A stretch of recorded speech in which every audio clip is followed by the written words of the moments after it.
You know how people say, be careful what you say in the heat of the moment because words can scar deeper than any wound.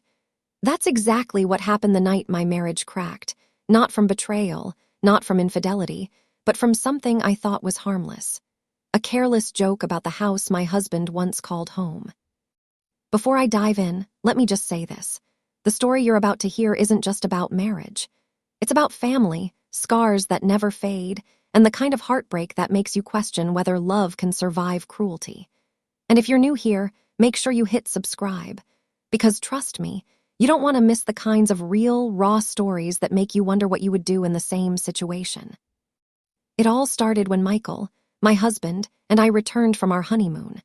I wanted to throw a small gathering with close friends and a few family members, a way to settle back into reality after weeks of bliss.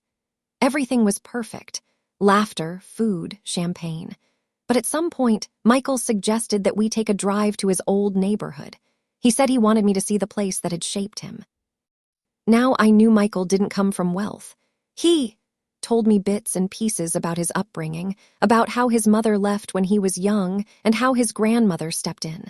But he always brushed it off with a kind of lightness, like it didn't matter anymore. And I'll admit, I thought it was all behind him. So when we pulled up to that house, I wasn't prepared. It was a small, weather-beaten building with peeling paint and a sagging porch. The kind of place people drive past without looking twice. My first instinct wasn't empathy, it was judgment.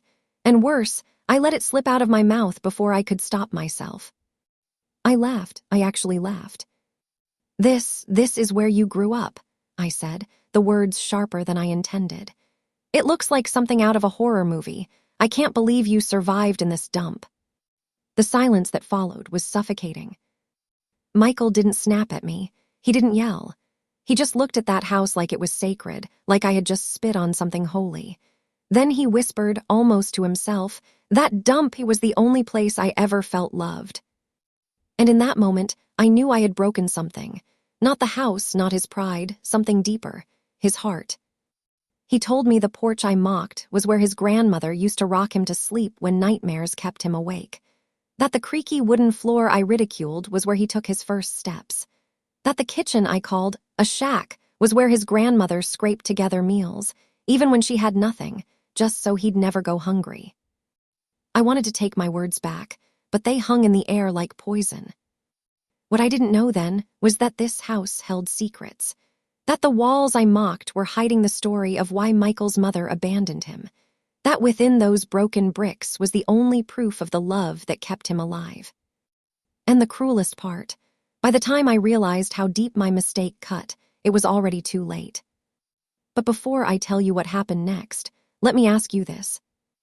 Backhand index pointing right, would you forgive your partner if they mocked the one thing you cherished most? Or would it leave a scar too deep to heal? Let me know in the comments. Michael didn't say much after that. He just stared at the house like it was calling to him, and I sat there in silence, guilt clawing at me with every second that passed. When he finally spoke, his voice was low, almost fragile. You don't understand, Sarah, this house was everything. When my mom left, this is where I learned what love felt like. It's the only place I felt safe. The way he said it, the only place, sent a chill through me. I thought I knew my husband. I thought our love story was built on honesty. But suddenly I realized there was a whole side of him I'd never seen. He got out of the car without another word and walked to the porch. I followed, heart pounding. Every step I took on those creaky wooden boards echoed louder than it should have, like the house itself was judging me. Inside, the air smelled faintly of dust and old wood. The wallpaper was peeling, the furniture mismatched, but Michael's face softened the moment he stepped inside. He ran his hand along the wall like it was alive, like he was touching a piece of his soul. This was my grandmother's house, he whispered. She raised me here after my mom disappeared. Every memory I have of being cared for, every good thing in my childhood, it happened in these rooms. I swallowed hard. I didn't know, I said, almost too late. That's the problem, he shot back, finally looking at me. His eyes weren't angry, they were wounded. You didn't want to know. You've been so focused on the kind of life we're building now that you never asked about where I came from. The words stung because they were true. I thought I was honoring him by looking forward, not back. But what I'd done instead was erase the very roots that made him who he was. I walked through the house quietly, each room feeling like a confession. In the kitchen, there was still an old kettle on the stove, dented and stained. Michael smiled faintly and told me how his grandmother used to boil water for his baths because the heater barely worked. In the living room, an old rocking chair sat by the window. Michael touched it like it was treasure. "She used to hold me here on nights when I cried for my mom," he said softly. "She never complained, she just loved me." That was when it hit me. I hadn't just insulted a house. I'd insulted the only sanctuary he ever had. But then, in a voice that trembled, Michael added something I wasn't prepared for. "This is the house my mom came back to, the night she tried to take me away." I froze. "What do you mean?" He looked at me, his expression darkening. "She showed up one night out of nowhere after years of silence. She wanted me back. She said she was ready to be a mother again, but my grandmother, she wouldn't let her. There was a fight, screaming, threats. I was just a kid, but I remember hiding under that table." He pointed to the corner of the room. My chest tightened. "What happened?" Michael took a deep breath. "She left again, just vanished, and I never saw her after that." For a moment, the silence between us was unbearable. I wanted to comfort him, to tell him I was sorry for everything, but before I could, something caught my eye. On the mantel above the fireplace sat a small wooden box, dusty, untouched, but the way Michael stared at it made me wonder if it held more than memories. And I was right. Because what was inside that box would unravel everything I thought I knew, not just about Michael's past, but about the kind of man I had married. I reached for the small wooden box on the mantel, my hands trembling. The wood was smooth but worn, as if it had been handled countless times over the years, carrying a weight far heavier than its size suggested. Michael didn't move. He just watched, his eyes shadowed with a mixture of fear, anticipation, and something I couldn't quite name. Don't open it," he said softly, almost pleading. But curiosity and a growing need to understand pushed me forward. I lifted the lid, and the scent of old paper and wood hit me. Inside were photographs, letters, and a small, folded piece of cloth. My fingers shook as I lifted the top photograph. It was Michael as a little boy, sitting on the very same rocking chair we had just seen. Behind him, his grandmother smiled, her arms wrapped tightly around him. My heart constricted. That smile wasn't just happiness, it was protection, a promise that someone would never abandon him again. I looked down at the letters, and Michael's voice broke the silence. "Those are from my mother," he whispered. "I found them years later, hidden in the attic. She tried to explain, to apologize, but it was too late. By the time I was old enough to understand, I realized the love I craved wasn't hers to give." I picked up one letter, unfolding the paper carefully. The handwriting was delicate, hesitant, full of regret and sorrow. Every word dripped with the apology she never had the courage to speak aloud. And yet, reading it, I felt a twist of anger mixed with sadness. How could someone leave a child, only to try to make amends years later? Michael's eyes never left me. My grandmother kept everything. She didn't want me to resent her, didn't want me to carry bitterness about my mother's choices. She protected me, even when it hurt her, even when I didn't understand it.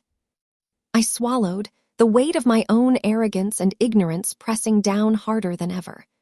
Every mocking word I had uttered about his childhood home now felt like a betrayal, like a dagger I had driven into the one place he had ever felt truly safe. Then my eyes fell on the folded piece of cloth, a small, worn blanket, threadbare from years of love and use. Michael reached out and held it in his hands, the corners fraying but still intact. "This," he said, his voice breaking slightly, "is what I held every night when I thought my world was falling apart. My grandmother kept it for me, and it's the only thing from that time that survived. I never forgot her love." I couldn't speak. The enormity of it all, his mother's absence, his grandmother's sacrifice, the life he had built in spite of heartbreak, was overwhelming. I had mocked it, laughed at it, thought it was unworthy of my attention, and now I understood the depth of my cruelty. Tears streamed down my face. Michael, I'm so sorry, I whispered, barely able to form the words.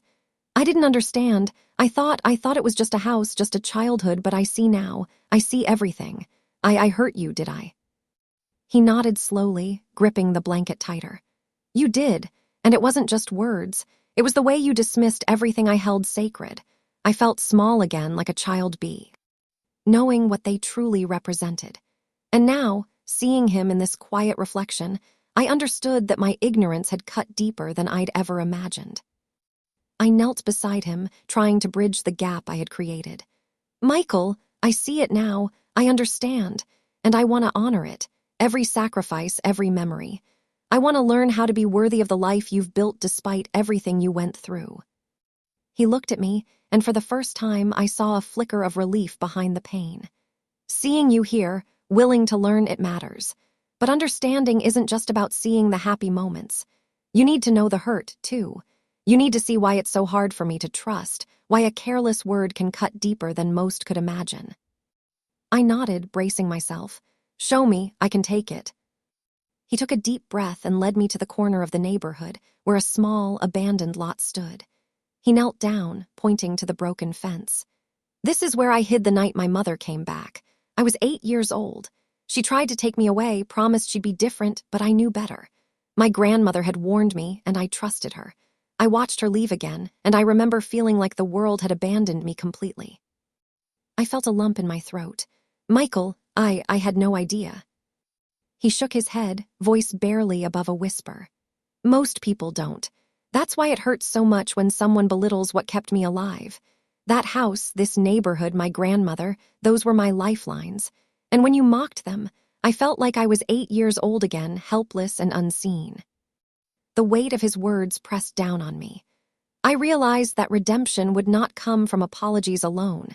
It would come from patience, empathy, and a willingness to carry the memory of his pain as if it were my own. I understand, I whispered. I see it, and I swear I will never belittle your past again. I will honor it because it is part of you. And I love you for all of it, the pain, the joy, the memories, everything. Michael studied me for a long moment, then nodded slowly. Then maybe, just maybe, we can start rebuilding. But you have to promise me this. You will never dismiss the things that shaped me again. Not words, not gestures, not even jokes. Because the smallest wound can cut the deepest when it comes to what truly matters. I nodded without hesitation. I promise. And in that moment, walking beside him in the streets of his childhood, I felt the first flicker of hope that I could truly belong, not just to him, but to the life he had fought so hard to preserve.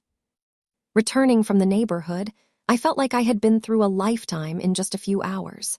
Michael was quieter than usual, contemplative, and I could sense that he was weighing whether he could truly trust me after my careless words. I had thought apologizing privately would be enough, but now I understood. Healing would have to happen in full view, where my sincerity couldn't hide. Later that evening, Michael invited a few of his closest friends and family over. I didn't know why at first, but as soon as I arrived, I realized this was his test. Each person present had known him through various stages of his life. Some had been with him in this neighborhood, others had shared his childhood struggles. And now, they were all silently watching me, waiting to see if I could honor the man they had grown up with and loved. I could feel my stomach knotting. How could I prove my respect to strangers? More importantly, how could I prove it to Michael, who had seen every flaw, every misstep I had made? He took my hand, leading me to the center of the room. Sarah, he said softly, tonight isn't just about words. It's about seeing what my life meant to me, understanding the people who shaped me, and proving that you respect all of it. Can you do that? I nodded, swallowing the lump in my throat. I can, I will. Michael motioned to a series of photographs displayed on the walls, images of him as a child, his grandmother, his mother in fleeting appearances, friends who had been like siblings, neighbors who had watched him grow. He began recounting each memory, each hardship, and each triumph. I listened closely, repeating his stories in my own words to show I understood. Then he turned to me, eyes intense. Now, Sarah, I want you to share one thing about this house, my grandmother, or my past that you will carry with you. Say it out loud so everyone hears. Can you do that?" I took a deep breath. My first instinct was fear, but I knew that running from it would betray him again. I spoke slowly, carefully, letting my sincerity fill the room. I used to think this house was unremarkable. I mocked it. I mocked the place where you learned to feel loved when no one else was there for you. But now I understand that it isn't just a house. It's the foundation of who you are. Your grandmother's sacrifices, her unwavering love, your resilience, they are what make you Michael. And I will honor all of it every day because it's part of the man I love. A hush fell over the room. I could see the surprise on everyone's faces, the same mix of skepticism and curiosity I had once felt.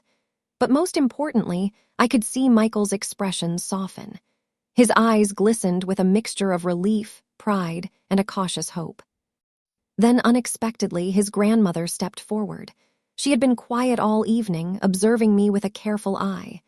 Now she reached out and touched my arm gently. "You have a long way to go, Sarah," she said, "but tonight you showed respect, and respect is the first step toward trust." I felt tears sting my eyes. For the first time, I realized that forgiveness isn't something granted lightly. It must be earned, and it is layered in actions, understanding, and humility. Michael pulled me close, whispering, "You're starting to understand. But remember, every careless word, every dismissive thought can undo this. You must truly carry my past with you, not as a story, but as a living part of our present." I nodded, knowing that he was right. This wasn't just a lesson for me. It was a lifelong commitment to honor the man I married, to honor the life that made him who he was, and to never belittle the sacred spaces that hold someone's heart. And as I looked around at the people who had loved him through every stage of his life, I understood that true love isn't just about passion or comfort. It's about respect, empathy, and the courage to face the past without fear. Just when I thought the night couldn't get heavier, Michael took a deep breath and led me back toward the old attic. My heart raced. Was there more to uncover? More pain I had yet to witness. He opened the wooden box again and pulled out a folded envelope, yellowed with age, edges worn as if it had been handled countless times. "This," he said, his voice tight, "is the last piece of the story, the truth about my mother." I felt a chill run down my spine. I had already seen the letters, the photographs, the tokens of love and sacrifice, but this seemed different, more dangerous, more raw. Michael handed me the envelope. I unfolded it carefully and began to read. It was a letter written in haste, the words uneven and shaky. My eyes widened as the sentences revealed a truth I hadn't expected. His mother hadn't just abandoned him once. She had tried to take him again later in life, after his grandmother had fought to protect him. But there was something darker, something I hadn't known. She tried to erase everything my grandmother had built," Michael said quietly, watching me. "She wanted me to forget her, to believe she had always cared. She lied to everyone around her, painted my grandmother as cruel, and nearly succeeded." I felt my stomach drop. This wasn't just neglect or abandonment. It was deliberate manipulation, a calculated attempt to control the narrative of his life. My heart ached for the little boy he had been, and for the man he had become despite it. Michael continued, voice low but steady. "When I discovered the truth, I realized how strong my grandmother's love had been. She risked everything to shield me from her lies, to give me the only childhood I ever had. And that's why this house, why every corner, every creak in the floor means more than words can say." I swallowed hard, my fingers clutching the envelope. I can't imagine what that was like, to have someone who's supposed to love you and yet, my voice faltered, and yet you survived. You became the man I love. He nodded. "Yes, but only because of the love I did have. And now, after tonight, you have to understand that what you mocked was not just a building. It was the very essence of my survival." Tears streamed down my face. I realized the full gravity of my mistake. My arrogance had almost destroyed not only my marriage, but also my connection to the man I loved. My careless words had ignored the depth of trauma and resilience, the sacrifices made in silence, the love that had carried him through every dark night. I fell to my knees beside him. "Michael, I am so sorry. I will never belittle your past again. I understand now your childhood, your grandmother, even your mother's failures. They are all part of who you are, and I will honor that every day for the rest of my life." He looked down at me, the storm of his emotions slowly softening into something fragile but still powerful. "Tonight, you showed me that you can understand, but understanding isn't enough. Actions matter. Every word, every gesture from now on has to reflect that respect." I nodded. "I promise, every day and everything I do." And in that moment, surrounded by the remnants of his past, the photographs, the letters, the house that had witnessed every triumph and heartbreak of his childhood, I finally understood the truth. Love isn't just about passion or comfort. Love is about recognizing the pain that shaped someone, honoring the sacrifice. If you hadn't listened, if you hadn't cared, none of this, us, would exist the way it does. I nodded, holding back tears. "I know, I almost ruined everything with a careless joke, but I've learned, Michael. I've truly learned what it means to see someone, to honor their past, and to carry their love with respect."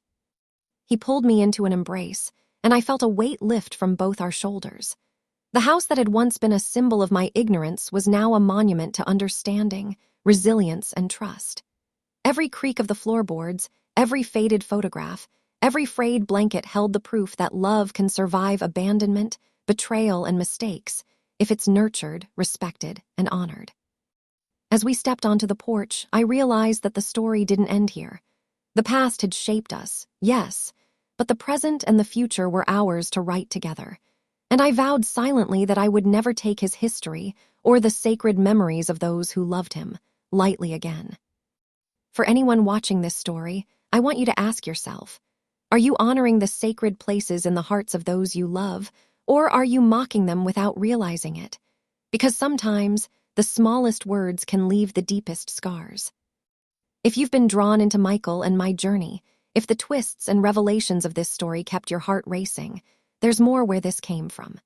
Stories of love, betrayal, redemption, and the fragile truths of family life that can shock and move you. Stories that remind us how powerful empathy and respect really are. Don't miss the next story like this. Hit that subscribe button now and turn on notifications so you'll always be the first to hear these real-life, emotionally charged tales. Every story is carefully told, full of suspense, drama, and life lessons that will stay with you long after the video ends. And one last thing, if this story touched you, if it made you think about the people and memories you've ever dismissed or underestimated, leave a comment below. Share your thoughts, your experiences, or even the lessons you've learned. Your voice could be the reason someone else sees the value in what they've ignored for too long. Because every story has power, every memory matters, and every life deserves respect.